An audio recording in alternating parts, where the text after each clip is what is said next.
Welcome on study on point. आप सभी का स्टडी ऑन पॉइंट में हार्दिक स्वागत है। तो आज हम बात करेंगे यूनिवर्सल लॉ ऑफ ग्रेविटेशन की।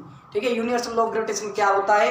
ठीक है, तो ये क्या कह रहा है कि every body in the universe, ब्रह्मांड में जितनी भी वस्तुएं हैं, अट्रैक्ट एवरी अदर बॉडी, सभी एक दूसरे को क्या करती हैं, अट्रैक्ट करती हैं, अपनी ओर खींचती हैं।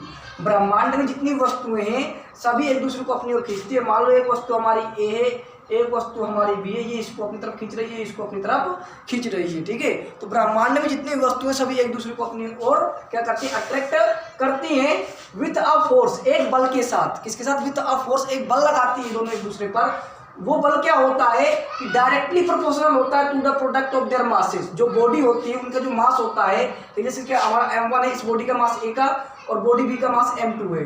ठीक है, तो इनके जो प्रोडक्ट होगा उसका क्या होगा, डायरेक्टली प्रोपोर्शनल होंगे। ठीक है, तो मान लो कि जो हमारी बॉडी a है और बॉडी b है, दोनों एक दूसरे को अपनी ओर क्या करती है, खींचती हैं। दोनों एक दूसरे को क्या करती हैं, अपनी ओर खींचती हैं विथ अ फोर्स f के साथ। तो जो f होगा, फोर्स होगा, ठीक है, जो f होगा, फोर्स होगा, वो क्या होगा, डायरेक्टली प्रोपोर्शनल होगा किसके, इन दोनों के मास के प्रोडक्ट के। तो इन दोनों का मास m1 और m2 है, इसका प्रोडक्ट कर देते हैं। तो फोर्स क्या होता है, डायरेक्टली प्रोपोर्शनल होता है जो बॉडी एक दूसरे को अपनी ओर खींच रही होती है उनके मास के प्रोडक्ट के, और इनवर्सली प्रोपोर्शनल होता है and inversely proportional to the square of the distance between them. उनके बीच की जो दूरी होती है r, उसके स्क्वायर के इनवर्सली प्रोपोर्शनल होता है। ठीक है, तो उसका मान लो क्या है, r है, तो इसका इनवर्सली प्रोपोर्शनल कर देंगे, तो इसलिए अपॉन में लिखा गया है। ठीक है, तो जो हमारा फोर्स होता है वो डायरेक्टली प्रोपोर्शनल होता है इन दोनों के मास के और उन दोनों के बीच की दूरी के स्क्वायर के इनवर्सली प्रोपोर्शनल होता है। ये कहता है हमारा लॉ ऑफ ग्रेविटेशन। ठीक है, यूनिवर्सल लॉ ऑफ ग्रेविटेशन ये कहता है। अब क्या होता है कि जब हम इसको डायरेक्टली प्रोपोर्शनल के साइन को क्या करते हैं, रिमूव करते हैं, तो हमारे पास एक कांस्टेंट आता है। ठीक है, मतलब क्या है कि जब भी हम दो चीज़ों का मास निकालते हैं तो हमारे पास एक ही वैल्यू बार बार आती है, कॉमन, एक कॉमन वैल्यू आती है जिसको हम किसी डिनोट करते हैं, जी से डिनोट करते हैं।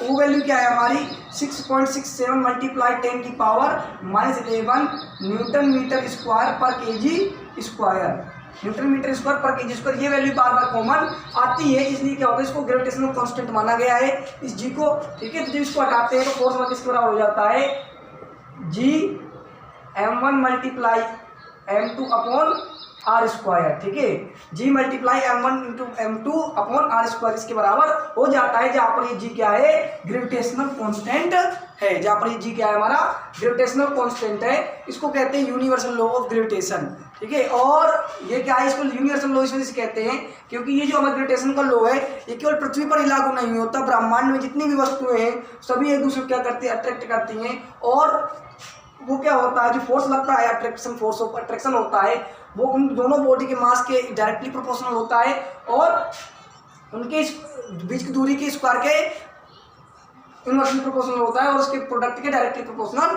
होता है। डायरेक्टली प्रोपोर्शनल का मतलब होता है कि मास बढ़ने पर फोर्स ऑफ अट्रैक्शन बढ़ेगा।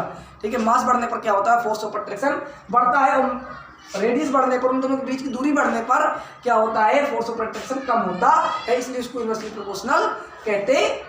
इसलिए उसको क्या कहते हैं, इनवर्सली प्रोपोर्शनल कहते हैं। जितना भारी मास होगा फोर्स ऑफ अट्रैक्शन उतना ही ज़्यादा होगा, और जिस बॉडी का मास ज़्यादा होता है उसमें क्या होता है, ग्रेविटेशनल फोर्स ज़्यादा लगता है। ठीक है, और जिसमें क्या होता है, मास कम होता है, उस पर क्या होता है, फोर्स, वो कम फोर्स लगा सकती है। जिस बॉडी के पास क्या है, मास ज़्यादा है, वो ज़्यादा फोर्स एक्सर्ट करेगी, और जिस बॉडी के पास मास कम है वो कम फोर्स एक्सर्ट करेगी। ठीक है, हमारा क्या होता है, यूनिवर्सल लॉ ऑफ ग्रेविटेशन होता है।